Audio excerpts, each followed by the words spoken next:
The Motorola RAZR is the foldable smartphone we've all been waiting for, and this is the box it comes in.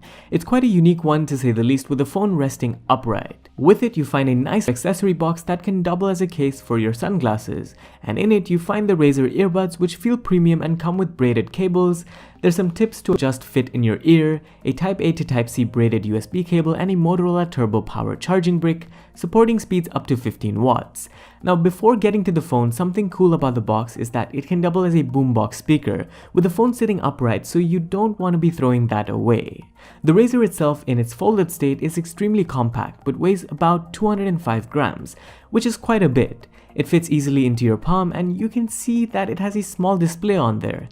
It's a 2.7-inch touchscreen glass OLED panel that helps you do some basic things like glance at notifications, turn on the flashlight, take a selfie, and access your settings. You also see that the phone has a considerable lip just underneath, with one capacitive button that doubles as the fingerprint scanner.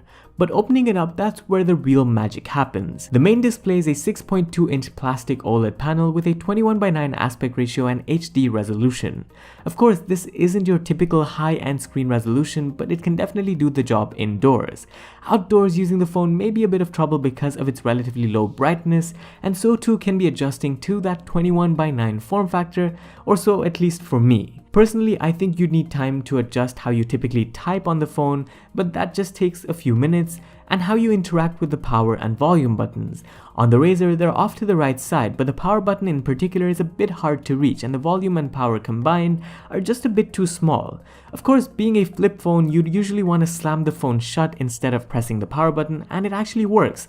And it's safe to do, so we can excuse Motorola on that front. And speaking of the front, that sort of carries over to user experience. I've just had a few hours with the phone, and the hinge felt quite solid, and because of its design, there was no visible crease on the display either, although I did notice that there are ways for dust to easily get into the display and cause a few problems in the long run. Also, Motorola does claim that the phone is splash proof, but we'll need more time to really find out the extent of this protection because we couldn't really test that out in the short span we had. The other aspect of usage is of course software. So the RAZR runs Android 9 Pie, powered by Qualcomm's Snapdragon 710 octa-core chip, 6GB of RAM, and 128GB of internal storage, and with general usage you shouldn't face any trouble. Motorola's software skin is fairly light and resembles stock Android, so that's no problem. It even comes with a neat retro mode for that extra bit of nostalgia, although I'm a bit too young to understand that, to be honest, but I'm sure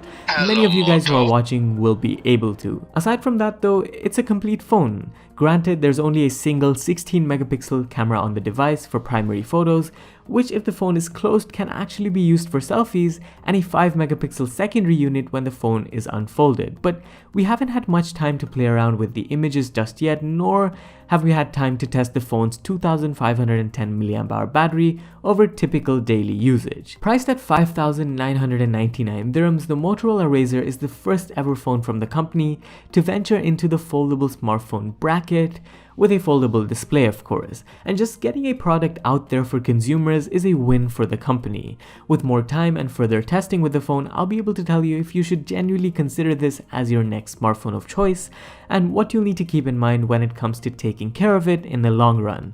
But for now, that's about it. Thanks for watching, do stay tuned for more coverage in the coming weeks, and let us know if you'd like to see anything specific with the phone.